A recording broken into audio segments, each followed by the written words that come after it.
Oh, all the kitties. Oh, Jinky decided he didn't like his food. Sage is doing very good. Um, he's gotten bigger, but I have a sneaky suspicion that he may be a girl. He's just too small for me to really discern right now. But you guys, I am having the craziest freaking Mercury retrograde, okay? Normally, Mercury retrograde does not affect me much because I don't like the way you can find out what planet is going to affect you when it goes into retrograde is what planet do you have in your birth chart that is retrograde. For me, my retrograde is Jupiter, okay? Jupiter is retrograde in my chart. So when Jupiter goes retrograde, then things get all crazy for me. But since this retrograde was near the Cancer full moon, it was like bringing up a lot of shit. It was bringing up. So yesterday, I'm sitting here. Well, past couple days, people kept telling me, so and so is in town. Ashley's in town. Ashley is my ex-husband's niece.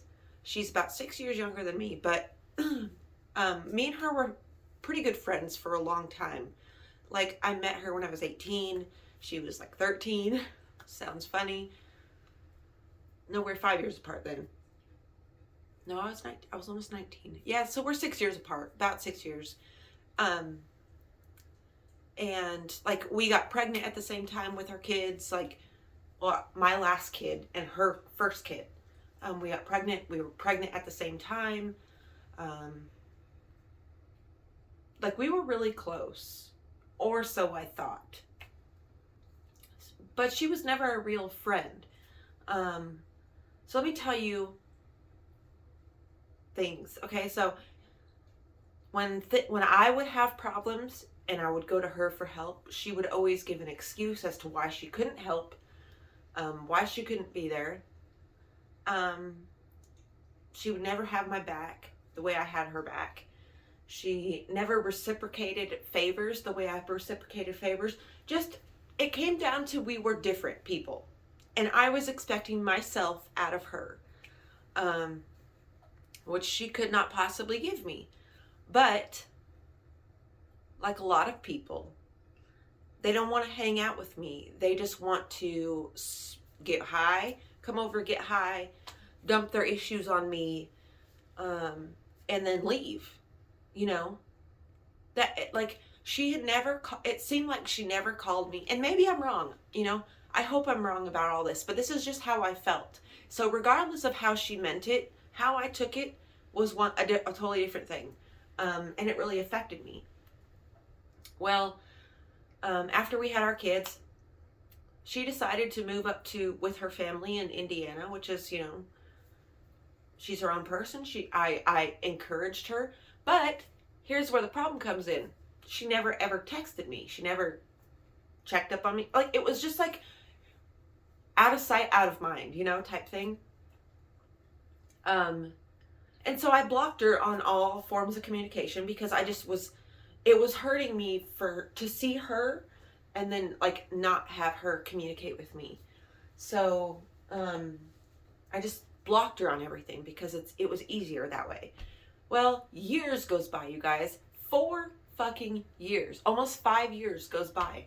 And she walks up on my porch yesterday. What? Like, my daughter told me she was here in town.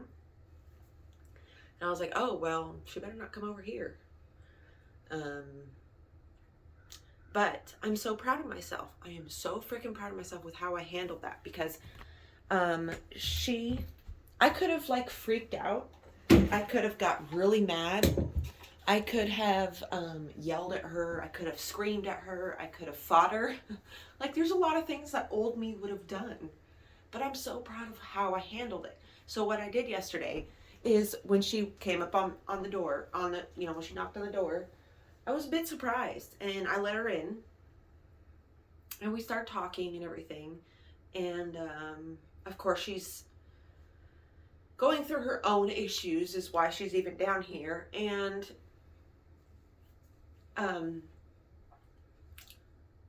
another thing that really bothered me about her, though, was that, you know, I'm a witch. I've been this way my whole life. Like, I have not steered from this path. I have always been this person. I will always be this person here. And she was not, a lot of people, when they become my friend and they are not self-assured and they don't have some sense of their own self, they are naturally going to take on interests of mine, habits of mine, things that I do. And I'm not saying this just to say it. I've seen it happen so many times where people, they get interested in the things that I'm interested, thinking it's going to give them some kind of high that I get off of it.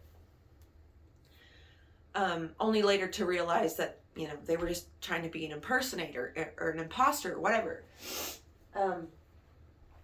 So she would take a lot of, I taught her a ton of spiritual shit. We would do like spells together, but she was following a completely different path. She was more following deities and stuff. I don't follow deities. And she was trying to take everything that I taught her and make money. Like that was her goal. She was trying to do everything in her power to take everything. Like, so the last thing that I taught her was how to make candles. She went and made a business out of it, trying to sell candles. Listen, nobody wants to buy something from somebody where it feels inauthentic, where you feel like you're just trying to make money. You're never going to make money that way because you are already not in a flow state. Anyway, so that always bothered me about her, is how she would try to take spirituality and package it and sell it. And I would never hold these grudges and not say anything. I'm not the type of person to not say something. I speak up. When something is uncomfortable to me, or if I see something that is like I called her out on that. I totally called her out on that. And I don't call people out in a way that makes them feel bad or whatever. Maybe it does. I don't know. I try not to. But anyway, yesterday she shows up on my porch. I let her in. And in the past, here's another caveat. She would only come by to smoke my weed. Like, she would come by, get high, and then leave. And that was like really the only time I seen her, is when it was just a very one-sided friendship, you know? Like, she never had time for me, but I was always expected to have time for her. So I let her in. We talk, and I voiced to her, you know, my body instantly started to shake. I just felt this rush of anxiety come over me when she sat down. And so I told her, I said, listen, I gotta be honest with you, Ashley. The reason I stopped talking to you and blocked you in the first place is because A, B, C, and D. Okay? And of course she wanted to justify all of it. And I said, listen, you don't need to justify it. I'm just letting you know why. Like, I'm just letting you know things from my perspective. I'm not asking you to justify anything. I'm not asking you to explain yourself. I'm not asking you to give me reasons or anything. I'm just telling you what made me behave the way I behaved. She got upset. And, you know, but I could tell she was only over here to smoke my weed again. Because this bitch had the audacity. Okay, she comes in, she has this leather coat on. We're catching up, and she goes, oh, I just wanted to stop by for a minute. I said, oh, it's all good, you know. And then we sit down on the couch, and I hit my pipe, my weed pipe. She takes off her coat. I don't pass the pipe to her. Okay? And I empty it. She puts her coat back on. You know, and then that's when I had to come out with that, you know, I feel like you're only here to smoke weed. I don't feel like you're here for me. You know, I don't feel like you are here because you want to see me. I feel like you're here because it's an easy way to get stoned. And I'm not cool with that. I am not cool with that. I'm not cool with being used. And you know, so we talked for maybe 30 minutes. So, and then after I told her this, you know, we go outside and we're talking more. And then she just finally, you could tell it was just, she had to say it. She's like, well, can I hit your pipe? And so as soon as I started loading it, she took off her coat again. Like, are you serious? Are you fucking serious? You took, like, this bitch thought I could not see, like, this game. And, you know, so I'm pretty disappointed. I'm pretty like hurt, upset. It's almost like I knew it kind of feeling, you know?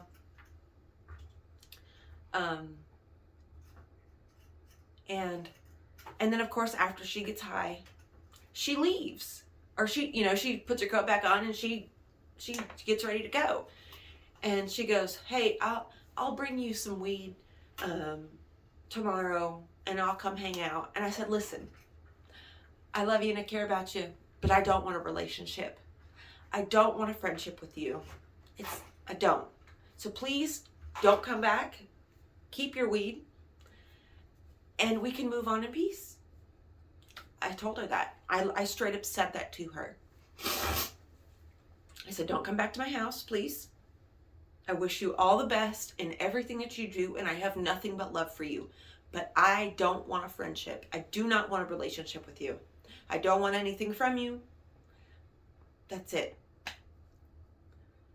And, you know, she left in tears, but maybe it could be a wake-up call. You know, you can't just use people that way and expect them to just, yeah, the past me would have just, yeah, come on back. You know, it's all good. Everything's cool.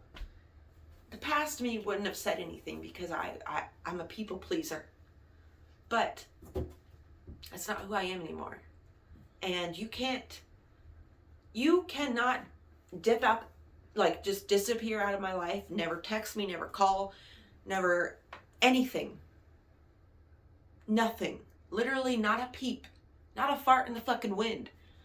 And then just pop up at my door and expect everything to be cool. Like, who the fuck do you think you are? Seriously, who? Like, that's what I wanted to ask her. Who the fuck do you think you are coming back to my house like this? Like we're friends.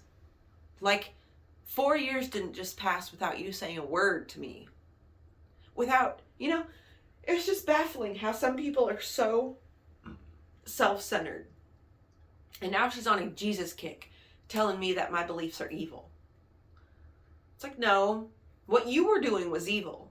You were trying to take spirituality, package it up, and sell it as healing when you're not even healed.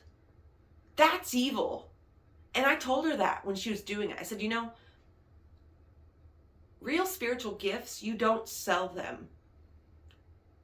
It doesn't sit right with you. If it's a real gift from God or spirit or the universe, you don't want to sell that. You just want to give it. You want to help people. And it really upset me when she would take things that I would teach her and market them and sell them. You know, tarot. She started to read tarot online and make it a commodity. Make it a business. It's like, girl, that's not what I'm trying to do here. So yeah, of course you're going to run into some evil because you're doing some evil shit. You are being selfish and only thinking about yourself and how things affect you, but you're not thinking of how you affect things because it goes both ways. It goes fucking both ways. People are amazing. How much they'll run from themselves, but they won't stop and say, oh, maybe the problem is me. Maybe it's me. Maybe it's my reactions to things. Maybe it's my assumptions about things.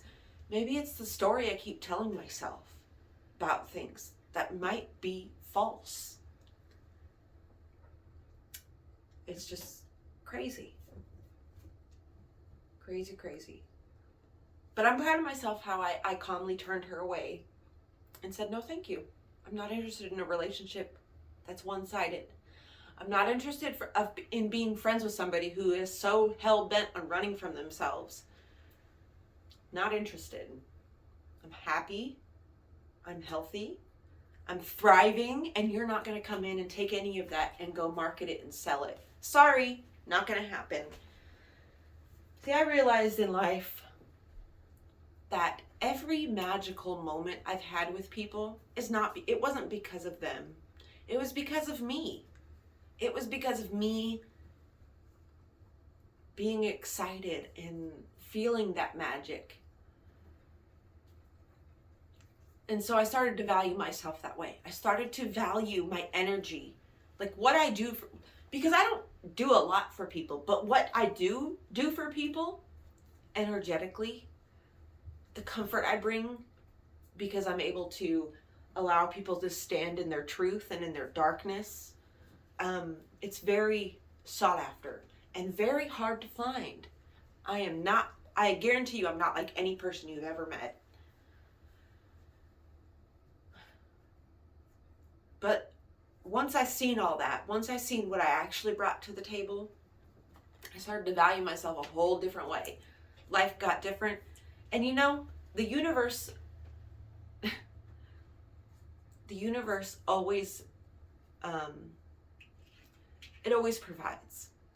You could call it God, you could call it the universe, you could call it spirit. It always provides. I have an undying faith that I'm always going to be okay, and that things will always be taken care of. And you know, as soon as I start to value myself that way, hey, you two, don't fight.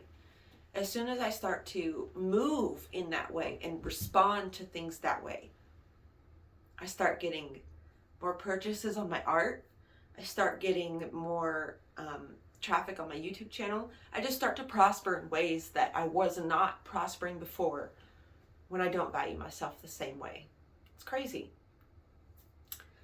But yeah, Sage is doing good. Let me show you a little what he's doing right now. He's playing around back here. He's gotten bigger. And yeah, I'll put a clip in here of show you guys him and Jaxie snuggling and licking each other. It's very cute. There's Tina. There's Jixie. What you doing, Jixie? Huh? There's Jinky. Olivie. Olivie. Hey, Mister. Oh, look at little Mister. That's a Mr. Olivie. And a little Jixie cat. Oh, Jixie, you so sweet. Are you so sweet, Jixie? You going to say hi to our friends right here? You say hi to our friends? Say hello, friends. All right, you guys. Well, I love you all. Oh, I got this from one of you beautiful subscribers in Finland. You know who you are. I want to say thank you. It brought such a big smile to my face. She made these little spell books for my miniature crafts that I do for the witch's house. This is like a little plant book. It's so freaking cute. And then she made these for my little witch's gourds. Then she also gifted me this thing, and I'll tell you, you know me so well because look, girl, you know me too well. I just freaking love it. I love it. So I hope you guys enjoyed today's video, and I will see you tomorrow.